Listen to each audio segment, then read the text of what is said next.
अस्सलामुअलैकुम। प्रोग्राम 7 से 8 के साथ मैं हूं सबा शेख। डॉक्टर आफिया सिद्दीकी 18 साल से अमेरिका की कैद में, पाकिस्तान FATF की ग्रे लिस्ट में, बरतानिया की रेड लिस्ट में। IMF का रवैया भी पाकिस्तान के साथ अच्छा नहीं और पाकिस्तान अमेरिकी फौजियों को अफगानिस्तान से बचाकर इस्लामाबाद ला रहा है। एब्सोल्युटली नॉट कहने वाले वाई नॉट तक कैसे आ गए? इतने अहम फेवर के बदले पाकिस्तान ने आखिर हासिल क्या किया? दूसरी तरफ अफगानिस्तान के बाद पाकिस्तान में भी दाइश के लिए घेरा तंग हो गया है। जी हाँ, मस्तूंग में CTD ने कार्रवाई करते हुए 11 दहशतगर्दों को मार दिया है और इससे लगता है कि अब TTP और दाइश के लिए अफगानिस्तान और पाकिस्तान में कार्रवाइयां करना बहुत मुश्किल हो जाएगा। अफगान तालिबान भी ऐलान कर चुके हैं कि अगर दाइश ने अमेरिका के जाने के बाद कार्रवाई जारी रखी तो उनके खिलाफ क्रैकडाउन होगा। इन खबरों पर बात करने के लिए वफाकी वज़ीर दाखिला शेख रशीद साहब से कुछ देर पहले हमने बात की थी।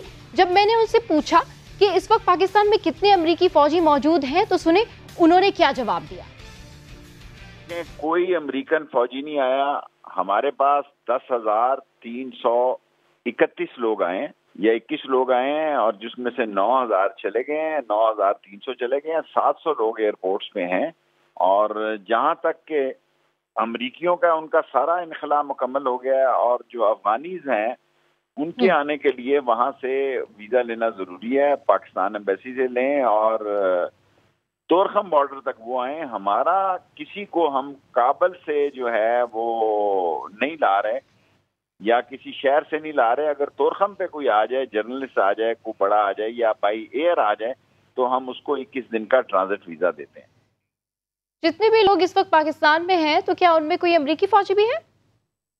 कोई फौजी अब हमारे पास नहीं है, लेकिन इसमें ऐसे लोग हैं जो उनके साथ काम करते रहे हैं, मुख्तलिफ अदारों के साथ, जो IMF के साथ, वर्ल्ड बैंक के साथ, दूसरे इदारों के साथ काम कर रहे हैं और उनकी जो स्पॉन्सर कंपनियां उनको लेके जा रही हैं, लेकिन वो एंटर नहीं हुए पाकिस्तान के अंदर।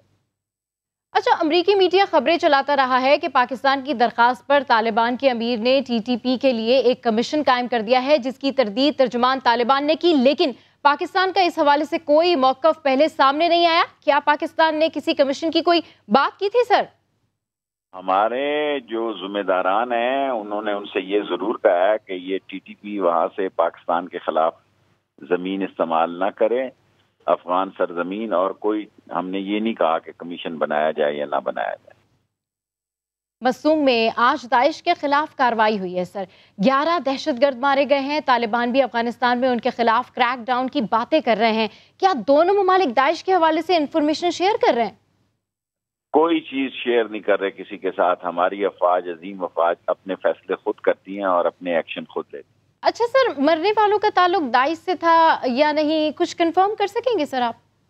इसके बारे में हकीकत नहीं पता, ना मुझे किसी ने बताया कि ये 11 लोग कौन है, सो इसलिए ये मेरे नोटिस में नहीं है कि ये कौन लोग हैं। शेख साहब, हम अमेरिका और दीगर ममालिक को इनखला के लिए सहूलियात फराहम कर रहे हैं। क्या ये वक्त नहीं था कि इनसे डॉक्टर आफिया की रिहाई का मुतालबा किया जाता? उसको भी टेकअप किया हुआ है और उस टेकअप का क्या नतीजा निकलता है ये फॉरेन ऑफिस उसको बताया जा सकता है, लेकिन हमने टेकअप किया हुआ है ये जी। अच्छा सर, आखिर में PTM के हवाले से बता दें कि मौलाना फिर से लॉन्ग मार्च की बातें कर रहे हैं। क्या उन्हें इस्लामाबाद में चाय पिलाएंगे? देखें, लॉन्ग मार्च का मेरा मतलब है मुल्क के हालात को देखकर ही हम फैसला कर सकते हैं ना। दुनिया किस तरफ जा रही है, ये किस तरफ जा रहे हैं, दुनिया मशरिक की तरफ जा रही है, ये मगरब की तरफ जा रहे हैं। सो ये फैसला जब ये करेंगे कि कब करना है फिर बताएंगे कि हमने क्या करना है। हमने कानून की बालादस्ती को कायम रखना है। ठीक है sir, thank you very much. Programme में बात कर रहे थे सर, तो जिस वक्त आपको बताएं कि शेख साहब हमसे बात कर रहे थे, बिल्कुल उसी वक्त वफाकी वज़ीर इत्तलात मीडिया से गुफ्तगू कर रहे थे और दोनों पाकिस्तान में अमरीकी फौजियों की मौजूदगी से मुतालिक अलग अलग बातें कर रहे थे। वज़ीर इत्तलात और वज़ीर दाखिला की बातों में तजाद है। इसी पर मजीद बात करने के लिए हमें ज्वाइन किया है पाकिस्तानी सफ़ीर बराए अफगानिस्तान मंसूर अहमद खान साहब ने। बहुत शुक्रिया सर, आपने हमारे प्रोग्राम के लिए वक्त निकाला। मंसूर साहब, क्या आप हमें कुछ बता सकते हैं कि आपके पास क्या इतलात हैं इस वक्त पाकिस्तान में कितने अमरीकी मौजूद हैं, क्योंकि हुकूमत के 2 अहम वज़रा के बयानात में खासा तजाद है सर। देखिए, जो गुज़िश्ता 2 हफ्ते के दौरान पाकिस्तान सिफारत खाने ने जो यहाँ से एवैक्यूएशन के अमल में हिस्सा लिया है, इसमें हमने 3 किस्म के लोगों को यहाँ से पाकिस्तान पाकिस्तानी हैं जो यहाँ से वहाँ पे थे, कुछ काम कर रहे थे, कुछ लोग यहाँ पे मैरिड थे, उनकी फैमिलीज थी, उनको वापस वो जाना चाहते थे। दूसरे वो लोग थे जो अफ़गान मुख्तलिफ फर्म्स के लिए काम कर रहे थे और उनको भी टेम्परेरीली उनके इदारे पाकिस्तान में रीलोकेट करना चाहते हैं, या वो वैसे यहाँ के हालात की गैर यकीनी सूरत हाल से ख़ाइफ होकर जाना चाहते थे। उनको हमने कुछ लिमिटेड नंबर्स में दी है। और इसके अलावा वो गैर मुल्की जो मुख्तलिफ यहाँ पे पोजीशंस पे अफ़गानिस्तान में गुज़िश्ता हुकूमत के साथ या जो बैनुल-अक़वामी फ़ौजों के साथ काम कर रहे थे, वो उनको ले जाया गया या एयरपोर्ट के ज़रिए या कुछ लोगों को तोरखम के ज़रिए भी ले जाया गया। तो ये सारे जो हैं ये 3 किस्म की कैटेगरीज़ में थे और ये सारों का एक टेम्परेरी आर्जी इनखला हुआ है। वहाँ से फिर आगे ये अपने अपने मुल्क, जो गैर मुल्की हैं वो अपने अपने मुल्क चले जाएंगे। तो इसकी मतलब ये हकीकत भी तो सामने है। ठीक है। अच्छा सर, कहा जा रहा है कि कल तक शायद तालिबान अपनी हुकूमत का ऐलान कर दें। आपके पास इस हवाले से क्या इतलात हैं कि वहाँ मुशावरत का अमल मुकम्मल हो गया है? किस तरह का स्ट्रक्चर बनने जा रहा है सर? 15 अगस्त से जब तालिबान काबुल में दाखिल हुए थे, गुज़िश्ता हुकूमत छोड़कर चली गई थी, तालिबान लीडर्स और अफ़गानिस्तान के जो दीगर लीडर्स हैं, फॉर्मर प्रेसिडेंट हामिद कारज़ई साहब हैं, डॉक्टर अब्दुल्ला हैं और गुलबदीन हिकमतयार साहब हैं, इनके दरमियान और तालिबान लीडर्स के दरमियान काफ़ी मुज़ाकरात हुए, काफ़ी अच्छे मुस्बित किस्म के मुज़ाकरात हुए। और अब तालिबान की लीडरशिप के अपने मुज़ाकरात या अपनी मुशावरत उनकी कंधार में चल रही है। उन्होंने एक चीज़ वाज़ेह की थी कि 31 अगस्त की क्योंकि डेडलाइन है गैर मुल्की फ़ौजों के इनखला की या फॉरेन ऑक्यूपेशन के ख़ात्मे की, तो अब वो आज रात को 12 बजे ख़त्म होगी। इसके बाद अभी मैं ये नहीं कह सकता कि कल अनाउंस हो जाएगा, लेकिन मैं ये कह सकता हूँ कि अगले चंद दिनों में अफ़गान तालिबान अपनी नई एडमिनिस्ट्रेशन जो में वो अनाउंस करना चाहेंगे, जिसके अंदर वो जिसमें दूसरे लोगों की शमूलियत भी वो कह रहे हैं कि एक इंक्लूसिव और ब्रॉड बेस्ड गवर्नमेंट होगी। बिल्कुल ठीक सर, यानी कि आप ये कह रहे हैं कि अब कंधार में भी इस हवाले से डिस्कशन चल रही है और जल्द सामने आ जाएगा कि उनका जो स्ट्रक्चर है वो क्या होगा। सर, पाकिस्तान किस नतीजे पर पहुंचा है? तालिबान को कबूल कर रहे हैं? क्या पाकिस्तान का जो है ओवरऑल पॉलिसी है? देखिए, पहली स्टेज तो यह है कि अब ये अफ़गान तालिबान ने एक नए अफ़गान पॉलिटिकल सेटअप, एक नई अफ़गान हुकूमत अनाउंस होनी है, एक नई अफ़गान पॉलिटिकल सेटअप अनाउंस होना है और इसमें इंटरनेशनल कम्युनिटी की भी और पाकिस्तान का भी पैगाम इनको यही था तमाम अफ़गान सियासी क़ुव्वतों को कि ये इंक्लूसिव हुकूमत होनी चाहिए, इसमें तमाम सियासी क़ुव्वतों की शमूलियत होगी तो ये मुस्तहकम हुकूमत होगी। अब जब वो एक दफ़ा अनाउंस कर देंगे और फिर पाकिस्तान एंगेज्ड है अफ़गानिस्तान के दूसरे नेबरिंग ममालिक के साथ भी और इंटरनेशनल कम्युनिटी के साथ भी, तो ये क्वेश्चन के उनके साथ किस किस्म की एंगेजमेंट होगी ये बाद में मेरा ख्याल क्वेश्चन आएगा। तो हमें पहले इंतज़ार है कि वो एक नए पॉलिटिकल सेटअप हो ताकि यहाँ की एडमिनिस्ट्रेटिव इश्यूज जो हैं वो आगे चलें। ठीक है। अच्छा सर, एक और चीज़ मैं आपसे पूछना चाहूँगी कि अमरीकी मीडिया की जानिब से ये खबर चलाई गई, इंटरनेशनल मीडिया ने इस खबर को कोट किया कि पाकिस्तान की दरख्वास्त पर जो है वो कमेटी बनाई गई, जबकि पाकिस्तान ने कोई मौक़िफ़ नहीं दिया और दूसरी जानिब जो तर्जुमान तालिबान है वो मुस्तरद करते हैं इस खबर को कि हमने तो कोई कमीशन नहीं बनाया। तो सर, इस खबर के बारे में आप क्या कहेंगे? देखिए, पाकिस्तान की ये बड़ी मुसल्लमा मुतालबा रहा है गुज़िश्ता हुकूमत के साथ भी कि यहाँ पर जो टेररिस्ट ग्रुप्स हैं, चाहे वो तहरीक तालिबान पाकिस्तान है या JU है या दूसरे ममालिक भी जैसे चाइना यहाँ पे ETIM ग्रुप की वजूद की बात करता है या दाइश और ISIS का वजूद है, तो एक टेररिस्ट ग्रुप के ख़िलाफ़ एक्शन का मुतालबा पाकिस्तान का रहा है कि अफ़गान सरजमीन इस्तेमाल नहीं होनी चाहिए। लेकिन अभी तक चूंकि यहाँ पे किसी नए पॉलिटिकल सेटअप का वजूद नहीं आया, कोई हुकूमत कायम नहीं हुई, तो पाकिस्तान की एंगेजमेंट तो जब अफगानिस्तान की एक हुकूमत कायम हो जाएगी उस हुकूमत से होगी कि ये अफगानिस्तान की सरजमीन। सर, इसी बारे में सर ये क्या कंफ्यूजन थी? मतलब पाकिस्तान की जानिब से पाकिस्तान ने इंश्योरेंस तो मांगी थी ना तालिबान से सर? ये एश्योरेंस तो देखें, जब हम पीस प्रोसेस में भी अफगान तालिबान के साथ और अफगान सियासी क़ुव्वतों के साथ एंगेज रहे हैं तो उन्होंने ये पाकिस्तान इस बात का इजहार करता रहा है कि अफगानिस्तान की सरजमीन किसी ग्रुप की तरफ से इस्तेमाल नहीं होनी चाहिए, और अफगान तालिबान भी और दीगर अफगान कुव्वतें भी इस बात की यकीन दहानी कराते रहे हैं कि अफगानिस्तान की सरजमीन किसी तौर से भी पाकिस्तान के या किसी और मुल्क के खिलाफ इस्तेमाल होने की इजाज़त नहीं दी जाएगी। लेकिन अब आगे जिस किस्म की एंगेजमेंट अफगान इस इशू के ऊपर अफगानिस्तान के साथ होगी, वो आने वाली अफगान हुकूमत के बनने के बाद होगी। ठीक है। अच्छा सर, ये भी बताइएगा कि टीटीपी और दाइश के हवाले से भी कोई इंफॉर्मेशन शेयरिंग के हवाले से भी कोई बात हुई है सर? नहीं, लेकिन ये सारी देखिए, अफगानिस्तान में सबसे बड़ा खतरा जो है, सबसे बड़ा खदशा जो है तमाम बैनुल अक़वामी बरादरी को, अफगानिस्तान के हमसायों को यही है कि अगर अफगानिस्तान के अंदर एक मुस्तहकम हुकूमत का क़याम अमल में ना आया तो यहाँ पर ये जो टेररिस्ट ग्रुप्स हैं, टीटीपी है, JUA है, दाइश है, और आपने देखा दाइश ने अभी अफगान काबुल एयरपोर्ट पर एक बड़ा हमला किया था, तो ये सारे ग्रुप्स अफगानिस्तान की सलामती के लिए और फिर अफगानिस्तान के हमसाया ममालिक की सलामती के लिए ख़तरा होंगे। तो इन सारे इश्यूज़ के ऊपर मुशावरत और एंगेजमेंट अफगानिस्तान की आने वाली हुकूमत से होगी, लेकिन वो तभी हो सकेगी जब यहाँ पे काबुल में अभी कोई हुकूमत नहीं है। जब एक हुकूमत कायम होगी तो फिर हम उनके इदारों के साथ बाकायदा एंगेज करेंगे। बहुत शुक्रिया सर, आप हमारे प्रोग्राम में गुफ्तगू करें। कहना है कि जब एक प्रॉपर तौर पर एक स्ट्रक्चर सामने आएगा तो फिर पाकिस्तान की जानिब से मजीद जो है वो गुफ्तगू की जाएगी। इसी पर मजीद बात करने के लिए हमें ज्वाइन किया है उवैस तौहीद साहब ने। बहुत शुक्रिया सर, आपने हमारे प्रोग्राम के लिए वक्त निकाला। सर, पाकिस्तान में वुज़रा अमरीकी फ़ौजियों से मुतालिक मुख्तलिफ बातें कर रहे हैं। क्या ये वक्त नहीं था कि तहरीक इंसाफ की हुकूमत डॉक्टर आफिया की रिहाई जैसे मुतालबात मनवा लेती, या फिर इस पोजीशन में नहीं थी सर?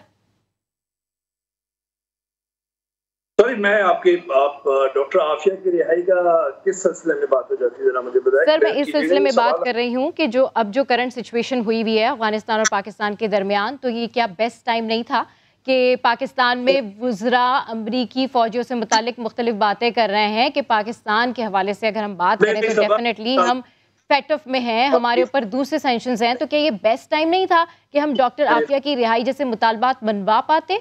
देखिए, बड़ी हाइपोथेटिकल बात है। वहाँ पे अफगानिस्तान के अंदर बहरान हो रहा है और यहाँ पे डॉक्टर आफिया की रिहाई की बिल्कुल होनी चाहिए अगर वो समझते हैं पाकिस्तान हुकूमत। और ये कोई 18-19 साल से ये मामला चल रहा है। बात की जाए अफगानिस्तान बहरान के अंदर, देखिए इस वक्त जो तालिबान को बड़े मसाइल दरपेश हैं वो है इकोनॉमिक के, और उनकी इकोनॉमी जो है वो बहुत ही फ्रेजाइल है, और 9.4 बिलियन जो डॉलर्स हैं उसके असासे जो हैं वो फ्रीज कर दिए हैं US ने, और उस पर कंडीशन लगाई है तालिबान ने। अगर आप देखेंगे तालिबान के स्पोक्स पर्सन रबीउल मुजाहिद ने जो आज 20 साल जंग के खात्मे के बाद या विड्रॉल के बाद जो 2 बड़ी अहम बातें की हैं, और उनकी पूरी जो कॉन्फ्रेंस थी उसका जो अगर अहाता किया जाए तो फिर उसके अंदर आपको नजर आएगा कि 2 बातों पर वो मुहित था। एक तो उनकी इकोनॉमी की हालत के लिए आइए फॉरेन इन्वेस्टमेंट आनी चाहिए, यहाँ पे इंटरनेशनल इन्वेस्टमेंट आनी चाहिए, और दूसरा इंटरनल जो फैक्शंस हैं उनके एथनिक और सेक्टेरियन फॉल्ट लाइंस हैं, चाहे वो नॉर्दर्न लाइंस की हो, ताजिक की हो, उज़्बेक की हो, और वो लोग या वो गिरोह जो माजी के अंदर गैर मुल्की अफवाज या अमरीकी अफवाज या बरतानवी अफवाज के साथ काम कर रहे थे, उनको भी उन्होंने एड्रेस किया। उन्होंने कहा कि इस वक्त हम एक नए मुस्तकबिल की तरफ हमें मार्च करना पड़ेगा और आप हमसे डरे नहीं। तो उनके लिए 2 बड़े मसले हैं, एक लेजिटिमेसी का मसला है और दूसरा मईशत का मसला है।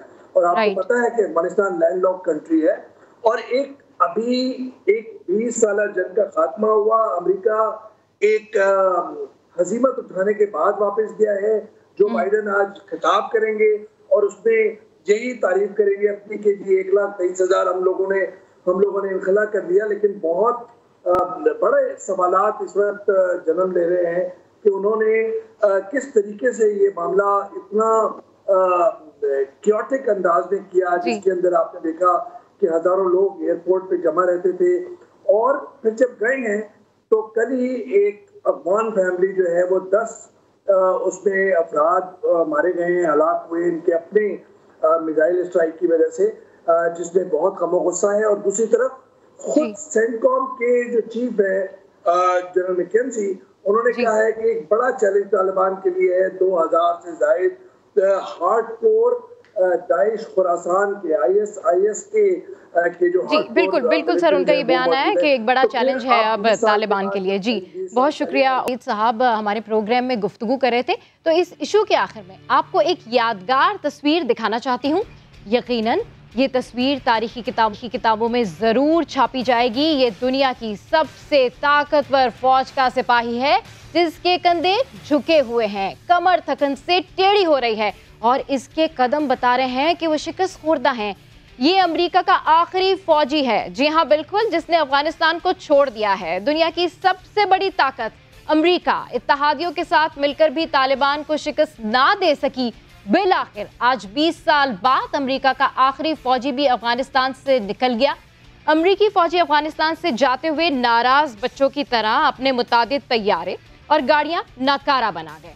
मिशन कमांडर का कहना था कि फौजी दस्तों ने 73 तैयारों और 70 मुसल्ला गाड़ियों को गैर मुसल्ला और नाकारा बनाया ताकि तालिबान उन्हें इस्तेमाल ना कर सकें। यही वो कर भी सकते थे। तालिबान कह रहे हैं कि अमेरिका की शिकस्त दुनिया के लिए सबक है। अनकरीब तालिबान अफगानिस्तान में अपनी हुकूमत का ऐलान करने जा रहे हैं।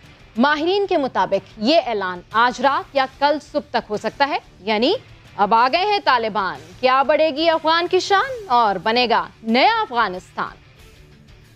तो जनाब इस सब हम मजीद भी आपको बताते रहेंगे अफगानिस्तान में जो डेवलपमेंट हो रही है। आगे बढ़ते और आपको बताएं कि पाकिस्तान पीपल्स पार्टी ने अपने दूसरे दौरे इख्तिदार मोहतरमा बेनज़ीर भुट्टो की हुकूमत में 1993 से 96 के दौरान मुख्तलिफ वफाकी महकमों में कानूनी तकाजे पूरे किए बगैर महज सियासी वाबस्तगी पर सैकड़ों अफराद को सरकारी मुलाजमतें दी। नौकरियों की खूब बंदरबाट हुई। फिर 1997 में मुस्लिम लीग नून की हुकूमत ने इन तमाम मुलाजमीन को बरतरफ कर दिया। 2008 में पीपल्स पार्टी तीसरी बार हुकूमत में आई तो नया कानून ले आई, मुलाजमीन बहाली एक्ट 2010 नाफिज करके इन बरतरफ शुदा मुलाजमीन को दोबारा बहाल कर दिया। और न सिर्फ बहाल किया बल्कि बरतरफी के दौरान इनकी जो तनख्वाहें बनती थीं उन्हें भी जारी कर दिया और बहुत सौ को बिना काम किए प्रमोशन भी मिली। ये काम किया पीपल्स पार्टी ने। वो मुलाजमीन जो मेरिट पर आए थे अपनी इस हक तलफी पर सुप्रीम कोर्ट चले गए।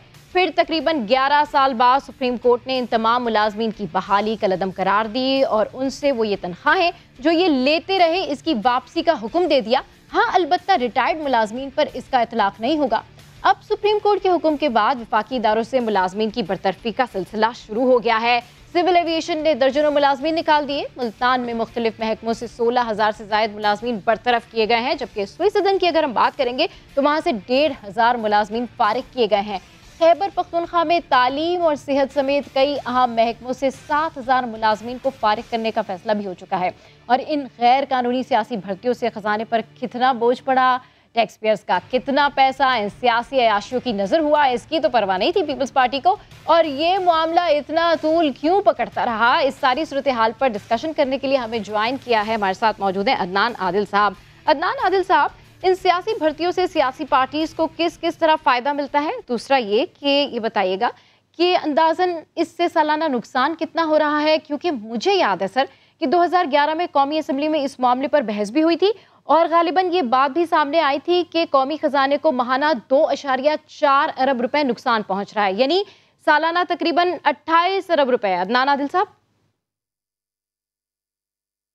देखें, एक वजाहत कर दूं कि जिन मुलाजमीन को सुप्रीम कोर्ट के हुक्म के तहत निकाला जाएगा उनसे तनख्वाहें वापस नहीं ली जाएंगी। जिस अरसे में वो काम करते रहे, उन्होंने कहा है कि उन्होंने खिदमत अंजाम दी तो वो तनख्वाहें तो ठीक हैं, लेकिन जब इन्हें बहाल किया गया था पीपल्स पार्टी के दौर में तो उनको बकायाजात भी दिए गए थे कि वो जो पुराने जिस अरसे में ये मुलाजिम नहीं रहे और उसमें अरबों रुपए इनको तकसीम किए गए थे, कई सियासतदानों के बच्चे भी उसमें शामिल थे। तो वो सुप्रीम कोर्ट ने कहा है कि जिस अरसे में इन्होंने काम नहीं किया और इनको बकायाजात की रकम दी गई थी वो इनसे वसूल की जाए। और फिर जो लोग, इनमें से कुछ लोग मर भी गए हैं, कुछ लोग रिटायर हो गए हैं, तो उनको किसी किस्म का कोई पैसा नहीं देना पड़ेगा। अब जो ये बात ये है कि पीपल्स पार्टी का ये एक तरीका सियासत रहा है कि वो जब भी हुकूमत में आती है तो वो सियासी बुनियादों पे हज़ारों लोगों को भर्तियां करती है और मेरिट के बगैर करती है। तो उसमें अब ये 17,000 लोग हैं, इसमें से अब शायद 10-12 हज़ार रह गए हैं। कुछ लोगों को ये किया गया था कि सीनियरिटी दे दी गई थी बैक डेट से, तो अब वो सीनियरिटी भी रिवर्स हो जाएगी उनकी, उनको कोई पैसे नहीं देने पड़ेंगे, लेकिन सीनियरिटी रिवर्स हो जाएगी उनकी। तो अब ये जो मामला है सिर्फ एक इदारे का नहीं, आप ये देखिए कि PIA जो है उसमें 14,000 से ज़्यादा मुलाजमीन है, ज़रूरत 7,000 की है। एक जहाज पे पाकिस्तान में 500 मुलाजिम हैं, जबकि दुनिया में ये 100 से 200 होते हैं। यही हाल रेलवे का है, 67,000 वहाँ पे मुलाजमीन हैं, 50 अरब का खसारा है। PIA का भी तकरीबन इतना ही खसारा है। स्टील मिल्स कई अरसे से बंद है और हमेशा इसलिए बंद होती है कि जब पीपल्स पार्टी आती है उसमें थोक के हिसाब से भर्तियां करती है और इतनी करप्शन होती है कि वो बंद हो जाती है। मुशर्रफ उसको मुनाफे में छोड़ के गए थे, पीपल्स पार्टी आई, वो फिर खसारे में चली गई। कई साल से बंद है, लेकिन हुकूमत हर साल 55 अरब रुपए उसके मुलाजमीन को दे रही है। अब उनको पिछले साल नवंबर में 4,500 मुलाजमीन को गोल्डन शेक हैंड देके 20-25 लाख रुपए हर मुलाजिम को देकर फारिग किया गया है। अभी भी वहाँ पे सैकड़ों मुलाजमीन मौजूद हैं और हुकूमत को अरबों रुपए देने पड़ रहे हैं। तो ये जो एक सियासी तरीक़ाकार है कि हुकूमत कोई आए और अपने जालों को और अपने वर्कर्स को नवाजने के लिए उनमें नौकरियां बांटे, क्योंकि आप और कुछ कर नहीं सकते हैं, आपके पास दिखाने के लिए कुछ और नहीं है। बहुत शुक्रिया अदनान आदिल साहब। कह रहे हैं आप कि कौमी खजाने के बल पर सियासत नहीं होनी चाहिए। प्रोग्राम 7 से 8 में वक्त एक ब्रेक का, तो stay with us.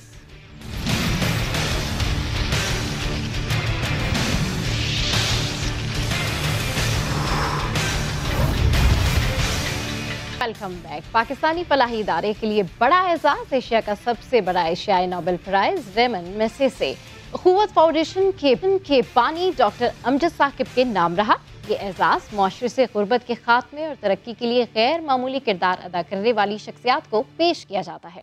Doctor Amjad Saqib एक ब्यूरोक्रेट थे जिन्होंने मुलाजमत छोड़कर अपनी जिंदगी गुर्बत के खात्मे के लिए वक्फ कर दी। अखुवत फाउंडेशन ने गुज़िश्ता 20 साल में 150 अरब रुपए के बिलासूद कर्जे दिए। हैरत अंगेज तौर पर कर्जों की वापसी की शरह तकरीबन 99% है। इस वक्त डॉक्टर अमजद साहब मेरे साथ मौजूद हैं। Thank you very much sir. Sir बहुत बहुत मुबारक हो सर आपको, आपने पाकिस्तान का सर फख्र से बुलंद कर दिया। आपको इस एजाज के बाद फिर से साबित हो गया सर कि कौम कितनी सखी, आला अखलाक और दिल की मालिक है। सर आप 20 साल से गरीबों की मदद कर रहे हैं, कैसा महसूस हुआ अवार्ड मिलने के बाद? आपने कभी सोचा था, चाहा था कि ये अवार्ड आपको मिले? जी नहीं सबा, बात असल में ये है कि नेकी अपना जो है ना अजर वो खुद होती है। नेकी करते हुए ये नहीं सोचा जाता कि मुझे क्या इनाम मिलेगा, क्या सिला मिलेगा। नेकी तो हुक्म है, ये तो फ़र्ज़ है, तो अल्लाह ताला की रज़ा के लिए की जाती है।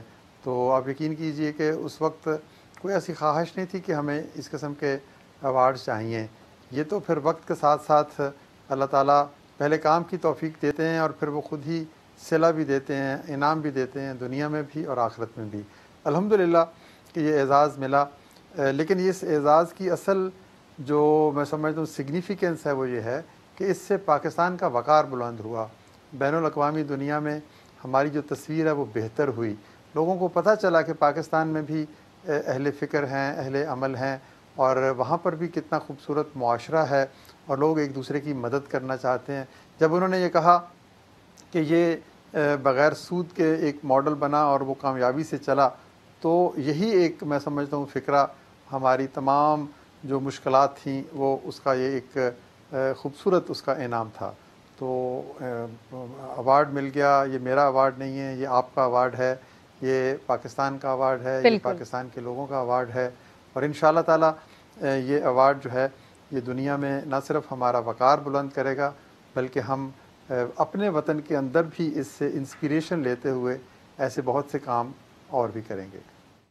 बिल्कुल सर, यकीनन लाखों लोग जानते हैं, क़ुव्वत से कर्ज ले चुके होंगे, लेकिन जो नहीं जानते सर उनके लिए अगर आप बता सकें इस प्रोसेस के लिए कि ये प्रोसेस किस तरह से होता है और कौन कौन इसके लिए एलिजिबल होता है। पूरे पाकिस्तान में हमारे 800 से ज़्यादा दफातर हैं, तमाम सूबों में, गिलगित बल्तिस्तान, आज़ाद कश्मीर में और कबायली इलाकों में हम मौजूद हैं। वहाँ पर हमारे दफातर हैं। वहाँ से जाकर कोई भी शख्स जो है वो मालूमात ले सकता है, कर्ज़ा ले सकता है अगर वो कारोबार करने की सलाहियत रखता है और उसकी शोहरत नेक नामी है। अब तो एक और बड़ी ख़बर मैं आपको सुनाना चाहता हूँ कि हुकूमत पाकिस्तान ने हालिया बजट में शौकत तरीन साहब जो हमारे वज़ीर ख़ज़ाना हैं और वज़ीर आज़म ने ये ऐलान किया है कि हर कोई शख्स जो है अगर वो काम करना चाहता है और वो मुस्तहिक है तो वो 5 लाख रुपए तक का बिला सूद कर्ज़ा ले सकता है। गोया हुकूमत ने भी हमारे जैसे और अदारों के साथ और हमारे साथ मिलकर एक वसी एक इंफ्रास्ट्रक्चर तामीर करने की कोशिश की है, जहाँ पर बैंकों से होल सेलिंग होगी और फिर हमारे जैसे अदारे जिनकी पहुँच है, जिनका हाथ गरीब लोगों की नब्ज़ पर है, तो वो उनको रकम मिलेगी।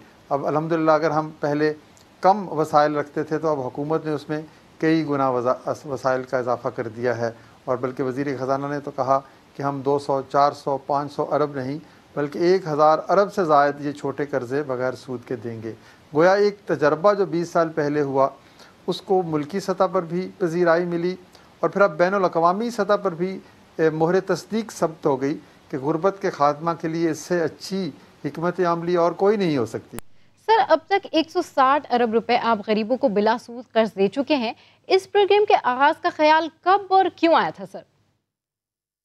जी हाँ, इस वक्त तक हम 160 अरब से ज़ायद की रकम हुकूमत के तावन से और सिविल सोसाइटी के तावन से दे चुके हैं तकरीबन 4 मिलियन अफराद को। तो ये कहानी बड़ी तवील है। इसका आगाज़ बज़ाहिर 2001 में होता है, लेकिन उससे 5-7 साल पहले ही जो हमने मालूमात हासिल की और जो मुख्तलिफ़ तरक्याती अदारों के कामों को हमने मुआयना किया और दुनिया भर की हिकमत अमली को देखा कि गुर्बत के ख़ात्मे का रास्ता क्या है, तो हमें अंदाज़ा हुआ कि छोटे कर्ज़ों के ज़रिए से गुर्बत के ख़िलाफ़ जंग की जा सकती है। फिर अल्लाह ताला ने यह बात समझाई कि अगर कर्ज़ा बग़ैर सूद के हो, कर्ज़ हसन के तौर पर हो, तो फिर उसमें तो बरकत ही बरकत है। तो वो हमने जब तजर्बा किया तो उसके बड़े खातर खा नताइज निकले। और आज देख लीजिए कि वो जैसे कहते हैं ना कि हम हुए तुम हुए कि मीर हुए, उनकी जुल्फ़ों के सब असीर हुए। तो इस तसव्वुर की इतनी खूबसूरती है कि बैनुल अक़वामी अदारे भी कहते हैं कि ज़ीरो बेस्ड लेंडिंग जो है ये एक विजनरी कॉन्सेप्ट है पॉवर्टी एलिविएशन के हवाले से। सर, हम देखते हैं कि बैंक्स के साथ कर्ज लेकर लोग फ्रॉड करते हैं और हुकूमत के साथ तो शायद ये लोग फर्ज समझ कर करते हैं सर, मगर माशाल्लाह से सर आपकी रिकवरी का जो रेशो है वो भी 99% है। तो सर क्या मैकेनिज्म है आपका, जो कामयाबी की वजह क्या है सर? जी देखिए, इस कामयाबी की बुनियादी वजह तो ये फ़लसफ़ा है। जब आप मवाख़ात की बात करेंगे, जब आप सूद से परहेज़ करेंगे, तो फिर दुनिया की तमाम क़ुव्वतें और कुदरत आपके हम रकाब हो जाएगी। हम समझते हैं कि कामयाबी की बुनियादी वजह यह है कि हम लोगों को कहते हैं कि हम तुम्हें कर्ज़ा देने नहीं आए, हम तुम्हारे साथ भाईचारा करने आए हैं। उस भाईचारे की ये रास्ता है कि अगर तुम्हें काम के लिए, कारोबार के लिए कर्ज़ा चाहिए तो वो हाज़िर है। फिर हम उसकी तरबियत करते हैं कि देखो ये बग़ैर सूद के कर्ज़ा है, ये तुम्हें इसलिए मिला कि कल जिसे मिला था उसने वापस कर दिया। अब तुम्हें इस जंजीर को तोड़ने नहीं देना, इसको आगे बढ़ाना है। तो उसकी अखलाकी तरबियत, फिर उसकी अपनी मवाख़ात के साथ वाबस्तगी, फिर उसकी अपने एक निज़ाम के साथ उसकी जो एसोसिएशन है, फिर हमारे स्टाफ को हम बहुत ट्रेन करते हैं कि किस तरह हुस्न इखलाक से पेश आना है। हुस्न इखलाक, हुस्न किरदार, हुस्न सीरत, ये खूबियाँ हम इनकलकेट करते हैं अपने स्टाफ में। फिर उसके बाद बोरोवर से बाकायदा रिश्ता होता है हमारा, बाकायदा उनसे रब्ता रहता है। और फिर उसको ये भी एहसास होता है कि मैंने अगर ये 50,000 का कर्ज़ा लिया, ये वापस करूँगा तो मुझे 1 लाख का मिल जाएगा, वो वापस करूँगा तो 1.5 लाख का मिल जाएगा। यानी वो ज़िंदगी में कनात एक ही जगह पे तो नहीं कर सकता, वो उसने आगे बढ़ना है। तो वो इस विंडो ऑफ अपॉर्चुनिटी को बंद भी नहीं करता। और एक आखिरी बात मैं आपको बताऊं, देखें ये हमारे बारे में गलत तासर है कि हम झूठ बोलते हैं, हम लालची हैं, हम जो है हिर्स व हवा का शिकार हैं। होंगे ऐसे लोग, लेकिन अक्सरियत जो है वो मोहब्बत करने वाली है, दयानतदार है और अमीन है। शर्त सिर्फ यह है कि आप खुद कैसे हैं। आप अगर फूल बोएंगे तो फूलों की फसल ही काश्त करना पड़ेगी, कांटे नहीं उगेंगे वहाँ से। अच्छा सर, कुछ अपने बारे में भी बताएं सर कि आप सरकारी मुलाजिम थे, ज़िंदगी में क्या बनने की आपकी ख्वाहिश थी, और क्या अब भी लोगों की मदद के अलावा कोई और शौक़ भी है सर? जी, मुझको नहीं खबर मेरी मट्टी कहाँ की है। बचपन में कभी हम कहते थे फ़ौज में जाएंगे, कभी कहते थे डॉक्टर बनेंगे, कभी कहते थे कारोबार करेंगे, कभी कहते थे किताबें लिखेंगे। बहरहाल कुदरत फिर आपको आहिस्ता आहिस्ता किसी मखसूस मंजिल तक ले आती है। और मैं क्या करता हूँ इस काम के अलावा? असल में तो मैं यही काम करता हूँ, यही काम है, यही इश्क है, यही मशगला है, यही आदत है, यही रोज़ व शब हैं। हाँ, पढ़ने का शौक़ है, लिखने का शौक़ है। मैंने 10 किताबें भी लिखी हैं और वो किताबें भी दरअसल फ़लसफ़ा मवाख़ात की ही तर्जुमानी करती हैं। तो यूँ ज़िंदगी गुज़र रही है। बुनियादी मकसद यही है कि जिस रोज़ मुझे अल्लाह के हुज़ूर पेश होना है तो मुझसे जो सवाल पूछा जाएगा कि तुम दुनिया में क्या करके आए, तो वो सवाल सुनकर जो अश्क नदामत न बहे, कुछ न कुछ हकीर सी शय तो हो जो हम खुदा को पेश कर सकें। शुक्रिया। डॉक्टर अमजद साकिब साहब हमारे प्रोग्राम में गुफ्तगू कर रहे थे। तो प्रोग्राम में यहाँ वक्त ब्रेक का, स्टे विद अस।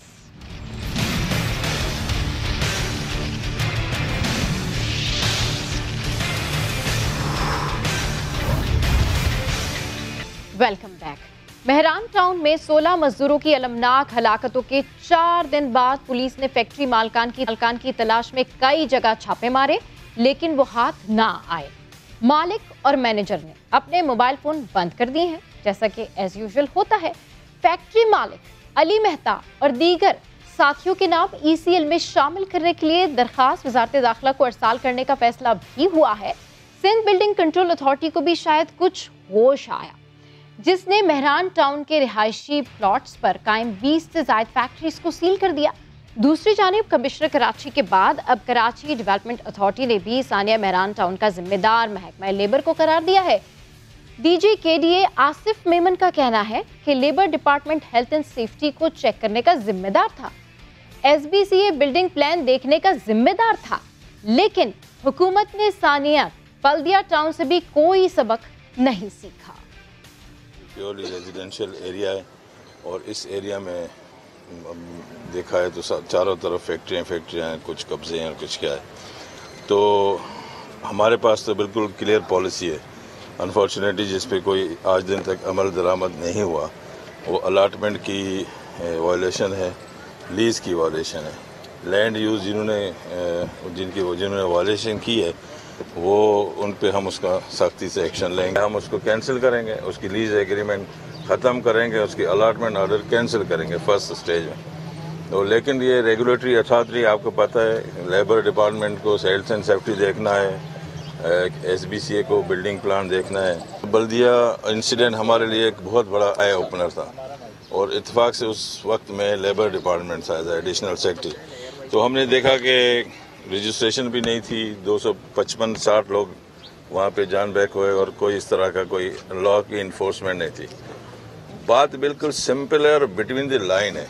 लॉ हमारे पास हैं, उनकी प्रॉपर इन्फोर्समेंट होगी तो इस तरह का कोई इंसिडेंट नहीं होगा। आप सिर्फ अफसरान ही इसमें शामिल नहीं है, जो ऑनर हैं वो शामिल है। और अब आप आगे देखिएगा, जब हम एक्शन लेना शुरू करेंगे तो देखिएगा कौन कौन लोग आते हैं ऐसी एक्शन को रोकने के लिए। तो आपको सब पता है मेरे से ज़्यादा। सो वी होप सो कि इस मामले पर उन फैमिलीज को कुछ इंसाफ मिल सके। एक और अहम मामला, कराची में साबिक रेंजर्स एहलकार, डकैत और पुलिस के आला अफसरान मंशियात फरोशों के सरपरस्त निकले। जी हाँ, गुज़िश्ता रोज लियाकताबाद में कत्ल होने वाला साबिक रेंजर्स एहलकार डकैत निकला, जिसने साबिक रेंजर्स एहलकार ने कुछ माह कबल लियाकताबाद के एक घर से 5 तोला सोना और कैश लूटा था। पुलिस के मुताबिक मकतूल इरफान साथियों के हमरा डकैतियों में मुलव्विस था और एक साथी हमजा से उसके इख्तिलाफात चल रहे थे, तो मुमकिना तौर पर उसी ने कत्ल किया है। दूसरी जानिब मंशियात फरोशों को पकड़ने वाली पुलिस खुद भी मंशियात का कारोबार कर रही है। इंटेलिजेंस रिपोर्ट के मुताबिक कराची पुलिस 363 मंशियात के अड्डों की सरपरस्ती कर रही है। मंशियात फरोशों की पुष्पनाही करने वाले इन 100 से ज्यादा पुलिस अफसरान की लिस्ट IG सिंध को भेज दी गई है, जिसमें SHO से लेकर हेड मोहर तक शामिल हैं।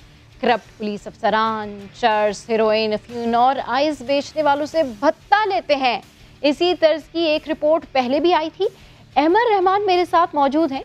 इनसे इन दोनों मामलात पर बात करते हैं। अहमद, सबसे पहले तो आप सानिया मेहरान टाउन के हवाले से बताएं कि वहाँ अभी क्या डेवलपमेंट हुई है, मालिकों का कुछ पता चल सका है? जी देखें, इतना बड़ा वाक़या कि 16 मज़दूरों की जान चली गई, लेकिन उसके बावजूद जो पुलिस इन्वेस्टिगेशन है वो दुरुस्त अंदाज में ताहाल शुरू नहीं हो सकी है। सिर्फ ये ज़रूर है कि तौर पर पुलिस अफसरान ने उस जगह का दौरा किया है, जो फॉरेंसिक टीम होती है उसने वहाँ पर जाए हादसा का दौरा किया और जानने की कोशिश की कि आग इतनी ज़्यादा भड़की क्यों। तो ये सिर्फ एक नुमाइशी चीज़ें हैं जो पुलिस की जानिब से की गई, लेकिन जो असल काम पुलिस को करना चाहिए था कि उस फैक्ट्री के मालिक को या फिर उसके मैनेजर को गिरफ्तार करना चाहिए था, उनसे पूछना चाहिए चाहिए था कि क्यों ऐसी गफलत जो है वो इस फैक्ट्री के अंदर काम के दौरान बढ़ती गई, तो वो तमाम तर चीज़ें जो है वो नहीं हो सकी हैं। ताहाल पुलिस का ये कहना है कि जी मालिक का नंबर जो है वो बंद है, मोबाइल फ़ोन जो है वो बंद है। इसी तरह उनका कहना है कि मैनेजर का मोबाइल फ़ोन भी जो है वो बंद है। तो बड़ी रवायती सी तफ्तीश जो है वो जारी है और इतने बड़े केस में जो कि एक पूरी फैक्ट्री थी और उसमें आग लगी, वो फैक्ट्री वहाँ पर कायम कैसे हुई, ये तमाम बहुत सारे सवाल आते हैं इस केस में। और पुलिस जो है वो या तो तफ्तीश करना नहीं चाह रही है या फिर बहुत ज़्यादा मजबूर दिखाई दे रही है इस केस में। बिल्कुल बिल्कुल बिल्कुल, इतना अहम मामला है, इतने लोग अपनी जानों से गए और रिवायती तफ्तीश की जा रही है। अच्छा अहमद, ये जो रेंजर्स एहलकार वाला मामला है, इस हवाले से बताइए कि इस रेंजर्स एहलकार को क्यों निकाला गया था? मकतूल की अपने साथी से इख्तलाफात की क्या वजह सामने आई और क्या ये फरार साथी हमजा पकड़ा गया? जी देखिए, ताहाल हमज़ा तो नहीं पकड़ा गया है, लेकिन ये ज़रूर है कि ये पुलिस अफसरान का ये कहना है कि जी तफ्तीश के दौरान ये चीज़ें सामने आई हैं कि तकरीबन 1 दर्जन से ज़ायद ये वारदातें जो है ये ग्रो कर चुका था, जिसमें रेंजर्स का ये एहलकार इरफान जो है वो शामिल था, जिसको कत्ल किया गया लियाकताबाद पे। और इसी के एक साथी जो है वो एक उसमें पुलिस एहलकार भी जो है वो शामिल है। वो पुलिस एहलकार जो है वो लियाकताबाद में जो है वो तैनात था।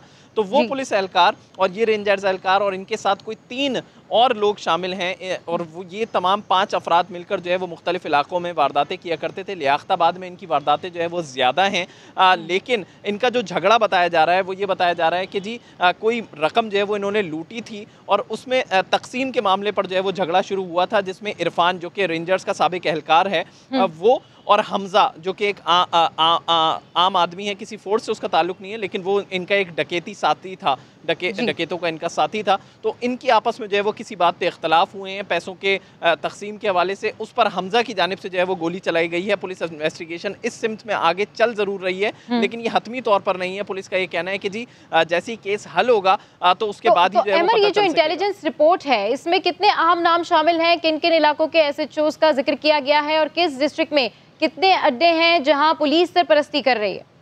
जी देखिए, ये कोई पहली बार नहीं है सबा। माजी में ऐसे पुलिस अफसरान की लिस्ट जो है वो कई बार जो है वो हम देख चुके हैं, टीवी पर नशर भी कर चुके हैं, लेकिन उसके बावजूद पुलिस अफसरान जो है शायद इनका कोई हिस्सा जो है वो बंधा हुआ है। हम क्या कहें इसके अलावा कि क्यों पुलिस अफसरान जो है वो नोटिस नहीं लेते इन चीज़ों पे, क्योंकि माजी में भी हमने कई ऐसी रिपोर्ट्स जो है वो ऑन एयर की हैं। ख़ासतौर पर जो आपने जिस रिपोर्ट की अभी बात की है, तो मोचको थाना हो, चाहे गुलशन मेमार थाना हो, बोर्ड बेसन थाना हो, जैक्सन थाना हो, दरख्शां थाना हो या फिर खारा दर हो, मीठा दर हो, गर्ज ये कि शहर का कोई भी थाना हो, उन तमाम थानों के बीटर्स के नाम जो है वो इसमें मौजूद हैं। सिर्फ ये नहीं, माजी में हमने देखा था कि साल 2015 में DIG आफ्ताब पठान थे, जो कि अब एडिशनल IG हो गए, तो वो DIG स्पेशल ब्रांच हुआ करते थे। उन्होंने 191 पेजेस की एक रिपोर्ट बनाई थी, जिसमें पुलिस अफसरान भी जो है वो शामिल थे, उनके बीटर्स के नाम शामिल थे कि कौन किस मकाम से कितने पैसे जमा करता है। ये उस रिपोर्ट में जो है वो लिखा गया था। एक बड़ी तफसीली रिपोर्ट जो है वो उन्होंने न सिर्फ कराची पुलिस की बल्कि सक्खर रेंज की भी बनाई थी और दीगर रेंज की भी बनाई थी, लेकिन उस रिपोर्ट को भी जो है वो आगे उस पर कोई काम नहीं किया गया। उन पुलिस एहलकारों के खिलाफ जो है वो कोई कार्रवाई नहीं की गई। पुलिस अफसरान के नाम उसमें लिखे हुए थे, नामों के साथ ये तक लिखा गया था कि कौन किस मकाम से कितने पैसे जो है वो ले रहा है, लेकिन उसके बावजूद उस रिपोर्ट को भी जो है वो सर्द खाने की नज़र कर दिया गया। इसी तरह रिपोर्ट्स आती रहती हैं, चाहे ये रिपोर्ट भी आई है, लेकिन इसको भी सर्द खाने की नज़र कर दिया जाएगा। और पुलिस हम ये देखते हैं कि अपने ही एहलकारों के खिलाफ जो एहतसाब का एक निज़ाम है, रिपोर्ट रहती है, लेकिन इन रिपोर्ट्स को सर्द खाने की नज़र कर दिया जाता है। बहुत शुक्रिया अमर, आप इस सारी सूरत हाल पर गुफ्तगू कर रहे थे। 7 से 8 से फिलहाल इतना ही। कल फिर हाजिर होंगे नई टॉप स्टोरीज के साथ। देखते रहिए 7 से 8।